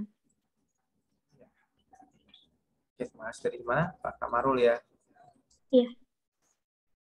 Oke, kayaknya kalau dari 2 pertanyaan ini, saya bisa nangkap pada suatu ini ya, kekhawatiran ya. Jadi, masa yang akan datang jadi seperti apa. Jadi, kalau saya lihat sih, kalau saya bisa kasih gambaran atau itu ke depannya adalah, jadi kompetisinya ada 2 nih, bidang mekatronika. Kompetisi antar sama jurusan alumni mekatronika dengan kompetisi dengan itu ya apa namanya sistem ya. Jadi ya kompetisi yang pertama antara mekatronika dulu saya coba bahas antara lulusan alumni mekatronika itu kalau bisa memperkaya diri. Tadi saya bilang ada punya skill design, skill programming. Kalau misalkan nanti diadu ya, misalkan misalkan katakanlah alumni Politeknik Engineering Indorama dengan kampus lain di job vacancy yang sama, itu tadi kalau merujuk pada pertanyaan Pak Khairul, itu kompetisinya yaitu mana yang punya skill tambahan ya. Kalau mungkin skill sensor, skill measurement, skill controller dan aktuator itu sama. Yang membedakan antara kita dengan alumni lain apa? Kita punya skill desain, bisa desain yang bermanfaat. Jadi di mana ketika kita diminta untuk mendesain suatu mekatronik system, kita nggak perlu subcon gitu ya. Biasanya kalau subcon, saya butuh desain ini nih, passing to alat ini, subcon ke orang lain. Atau kita butuh programming, kita mau bikin AI, ada otaknya, ada brainnya di situ, kita subcon ke orang IT gitu ya, atau orang computer science. Itu kalau bisa skill kita ditambahkan nih selama belajar di kuliah. Itu yang kompetisi antar sesama. Kalau kompetisi dengan mesin tadi itu saya bilang mungkin nggak terlalu dalam waktu dekat. Jadi kita juga kompetisi dengan mesin ya. Mau nggak mau memang pasti saya bisa bilang kondisi ya mungkin akan tergantikan gitu ya, tapi mungkin nggak dalam waktu dekat. Nah itu lagi-lagi ya skill mekatronik harus diperkaya ya, jadi supaya kita juga masih dipakai dari kompetisi yang begitu ketat dan orang banyak dikeluarin dari mesin. Kalau bisa kita masuk dalam satu orang terpilih itu yang untuk sebagai benchmark atau kolaborator teman dari mesin tersebut supaya kita bisa kerja terus gitu ya. Nggak mungkin juga mesin sendiri independen, pasti ada expert yang mendampingi. Nah dari situ kan pasti ada banyak tuh, ratusan ribuan yang akan dikurangi, tapi kita bisa jadi satu yang ini, yang paling hebat gitu ya. Itu mungkin yang bisa saya jawab, Mbak Linda.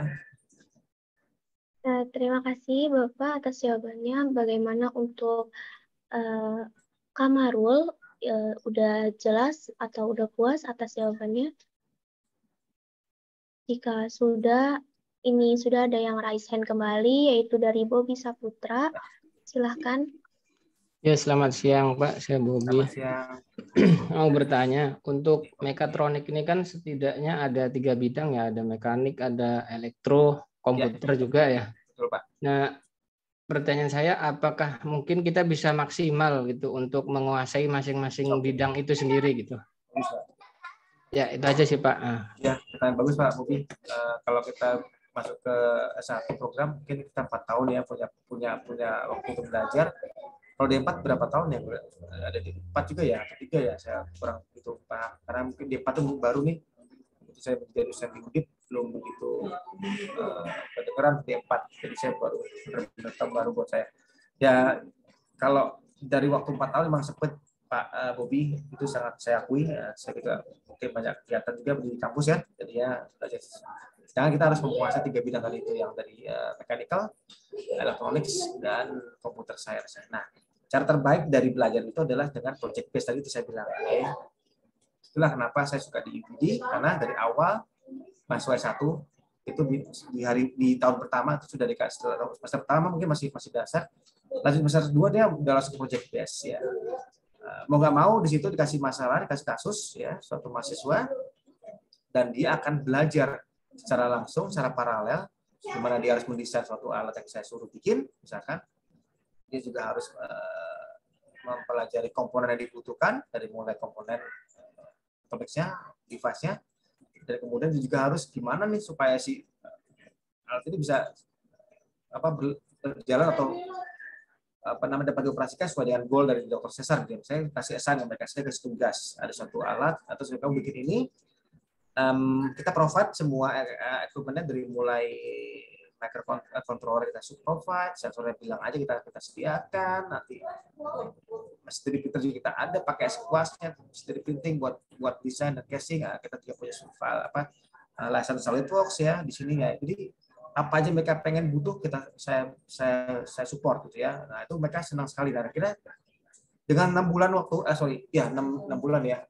semester ya, 6 bulan itu mereka bisa ngerti. Kalau saya tanyakan di hasil akhir-akhir setelah ada sesi presentasi, saya tes desain, saya tes sendiri. Saya juga punya pertanyaan tentang electronic device-nya dan mekatroniknya. Saya juga punya sesi atau punya pertanyaan tentang programming-nya. Mereka tahu, mereka paham. Nah, itu yang maksudnya adalah cara terbaik belajar adalah dengan project based atau hands on. Jadi atau bahasanya mungkin bahasa saya project based, tapi kalau mungkin bahasanya Indonesia adalah case based ya, case based studies atau ya studi kasus gitu ya. Itu ya mungkin Pak Bobi yang bisa saya sampaikan.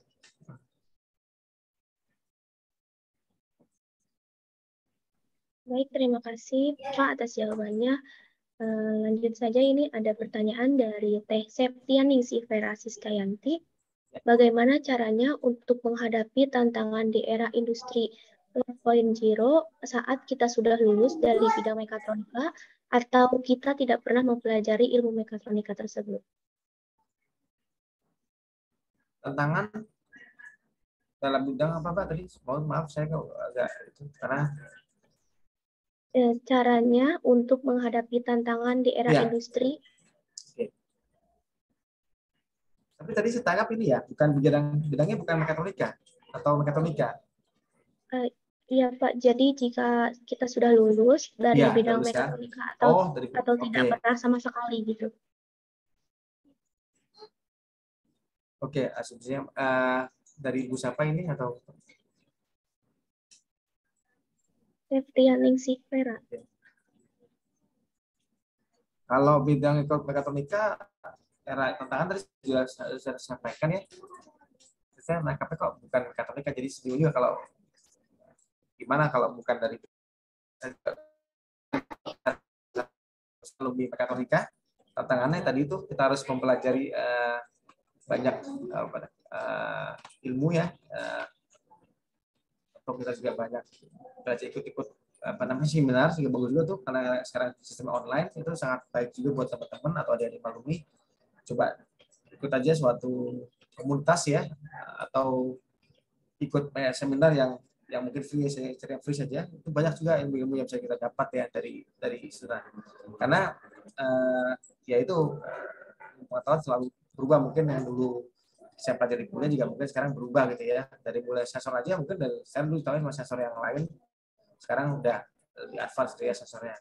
Nah, itu tantangannya.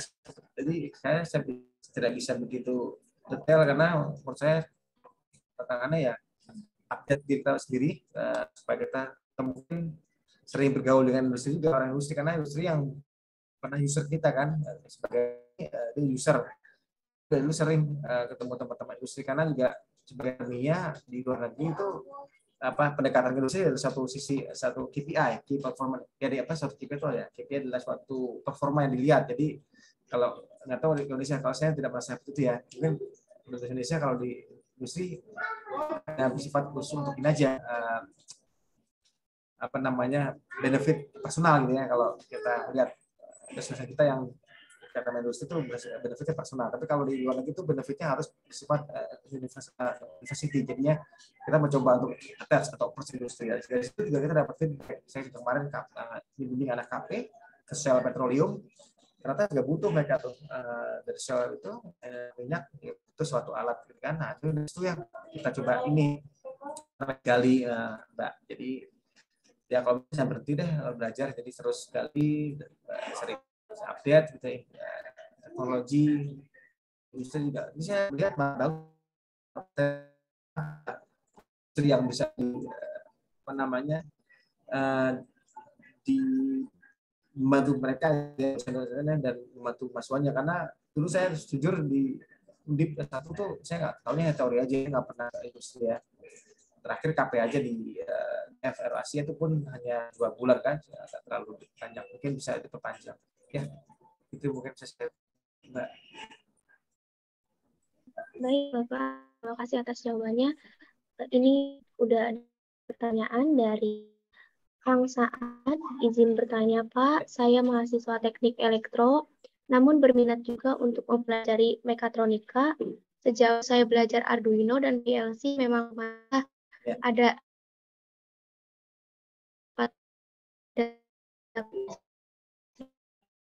kalau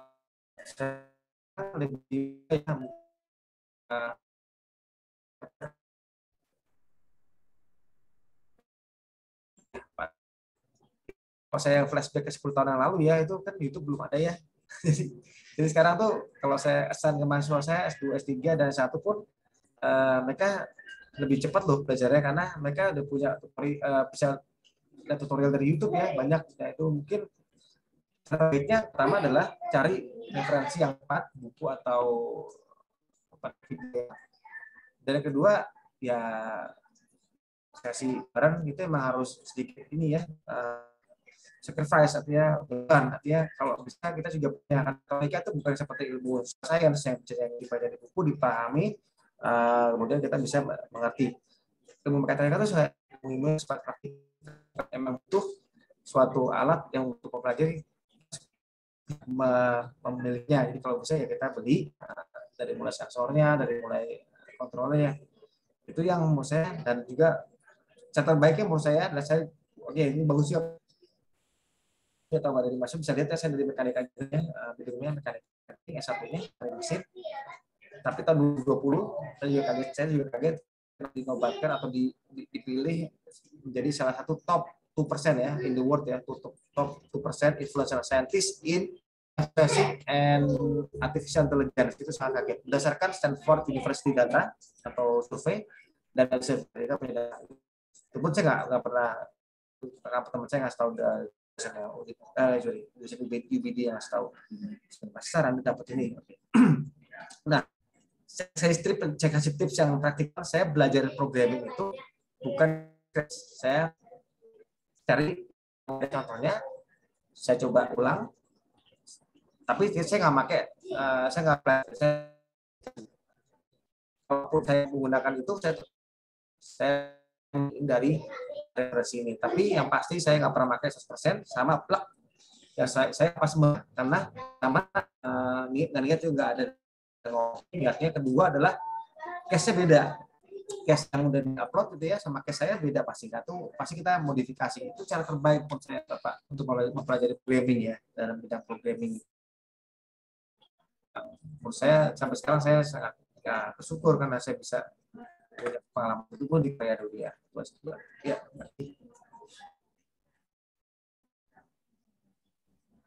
lanjut satu pertanyaan lagi dari Muhammad Febriansyah.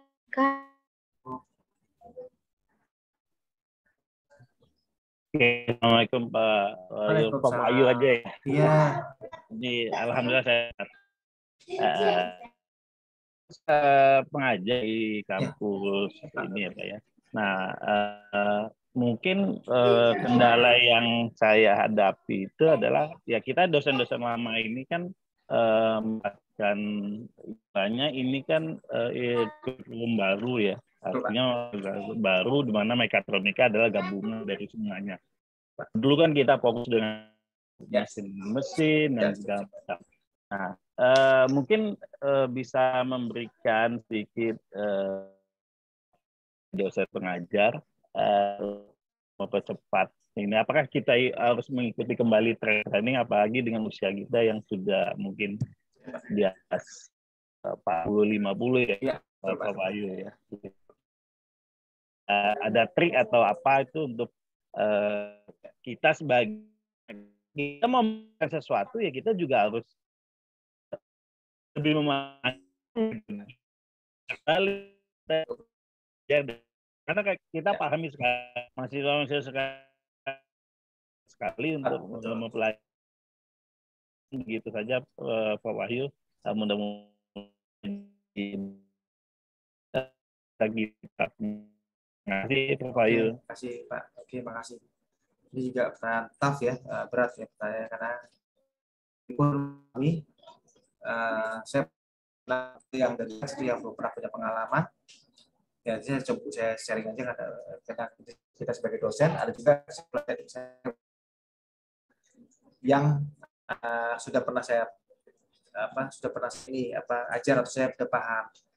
Ya karena itu saya pun mengalami dengan pengalaman sama dengan Pak ini ya, Febri karena di Faculty of Integrated Technology ini juga kampus baru 2012 baru didirikan dan itu adalah gabungan sebenarnya cabang ilmu engineering ya. Sebenarnya juga beberapa juga memberikan mata kuliah. Kalau saya bicara tadi yang saya ingin sampaikan ke Bapak itu kalau saya sih sebagai dosen di mata kuliah baru tersebut atau kurikulum baru tersebut ya saya juga udah 40 sih udah 10 juga ya udah malas juga baca ya.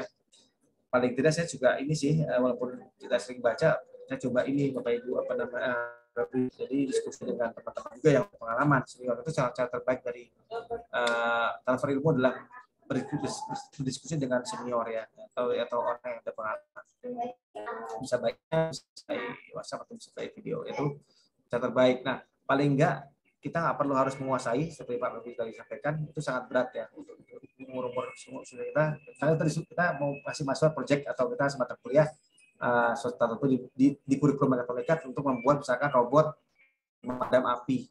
Masih apakah kita harus bikin pemadam api? Jadi kita mungkin mempelajari aja skema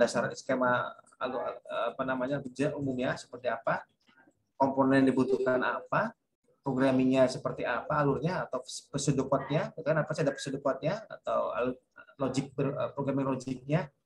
Paling tidak dari situ udah cukup. Nah dari situ kita pelajari lah ya. Mohon maaf nih, jadi saya juga berkata lagi mungkin mahasiswa yang pertama kali diajar Bapak atau saya waktu itu menjadi kelinci percobaan, tapi dari situ kita menjadi pengalaman.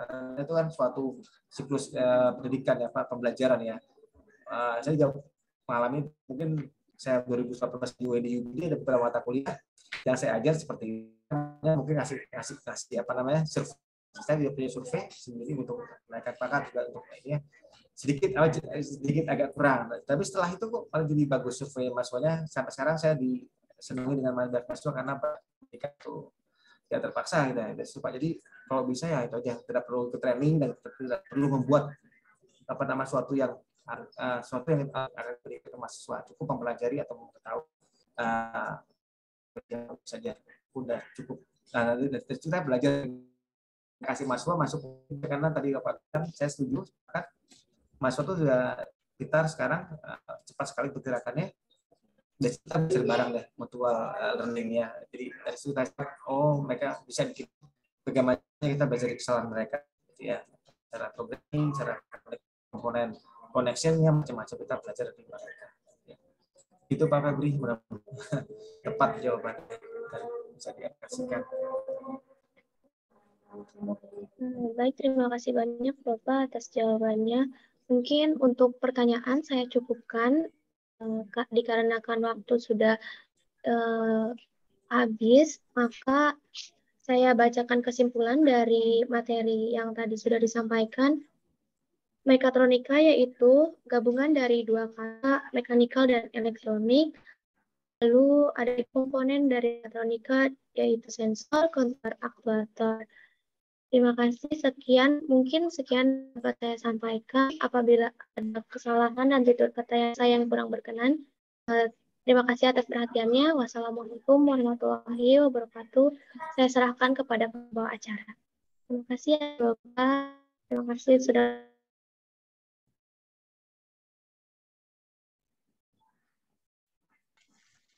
Terima kasih kepada Teh Hinda. Sebelum ke penutupan acara, saya akan mengumumkan aktif beberapa peserta yang aktif pada webinar kali ini.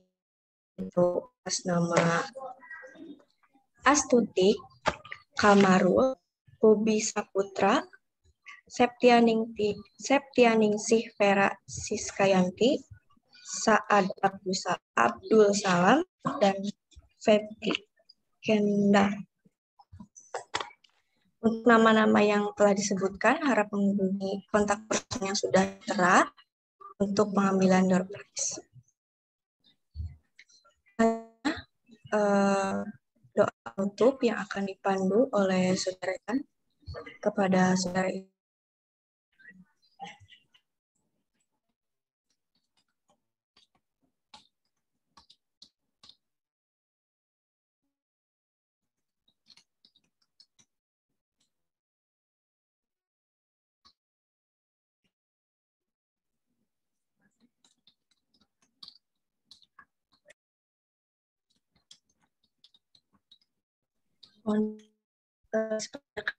Pada bab yang akan membacakan ini sebentar.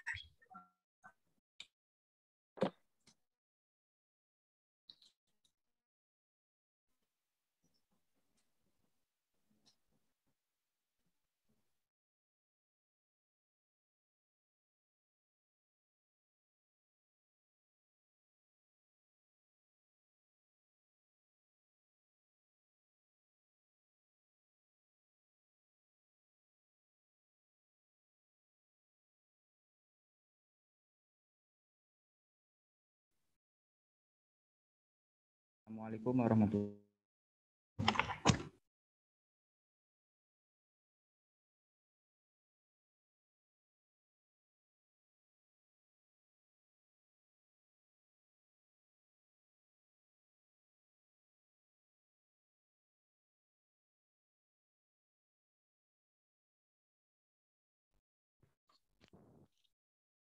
Baik, Assalamualaikum warahmatullahi wabarakatuh. Waalaikumsalam. Terima kasih kepada moderator atas waktunya. Baik, sebelum mengakhiri acara webinar Himanikatron 2022 kali ini, alangkah baiknya kita tutup dengan doa. Mohon kepada teman-teman untuk menyesuaikan. Bismillahirrahmanirrahim. Alhamdulillahirabbil alamin. Allahumma sholli ala sayyidina Muhammadin wa ala ali sayyidina Muhammadin wa ala ahli baiti. Allahumma ilmi wa abul wa qabul birahmatika ya arhamar rahimin. Subhanaka la ilma lana illa ma 'allamtana ilm tawwabur rahim. Rabbana atina fid dunya hasanah wa fil akhirati hasanah wa qina adzabannar walhamdulillahi rabbil alamin. Assalamualaikum warahmatullahi wabarakatuh.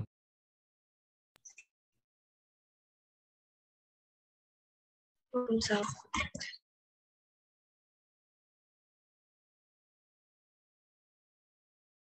Kini tiba saatnya pada rangkaian acara yang terakhir, yakni penutup. Marilah kita tutup kegiatan webinar Himanikatron tahun 2022 ini dengan bacaan hamdalah bersama-sama. Alhamdulillahirabbil alamin. Sebelum mengakhiri kegiatan webinar pada hari ini, akan diadakan sesi foto bersama yang akan dipandu oleh saya selaku MC. Dimohon untuk seluruh partisipan untuk mengaktifkan kameranya.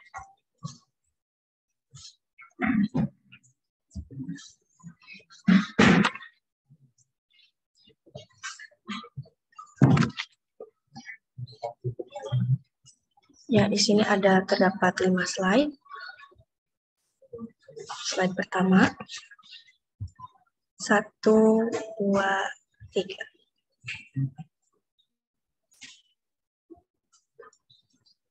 Slide kedua. 1, 2, 3. Slide ketiga. 1, 2, 3. Slide keempat. 1, 2, 3. Slide kelima. 1, 2, 3. Ya, terima kasih untuk seluruh partisipan atas kehadirannya. Untuk pemberian sertifikat, paling lambat diberikan 1 minggu setelah acara oleh panitia. Saya selaku pembawa acara dan seluruh panitia penyelenggara, apabila ada sikap dan tutur kata yang kurang berkenan di hati, mohon maaf. Wassalamualaikum warahmatullahi wabarakatuh. Waalaikumsalam. Waalaikumsalam warahmatullahi wabarakatuh. Terima kasih. Terima kasih Pak Wahyu. Salam untuk keluarga di sana.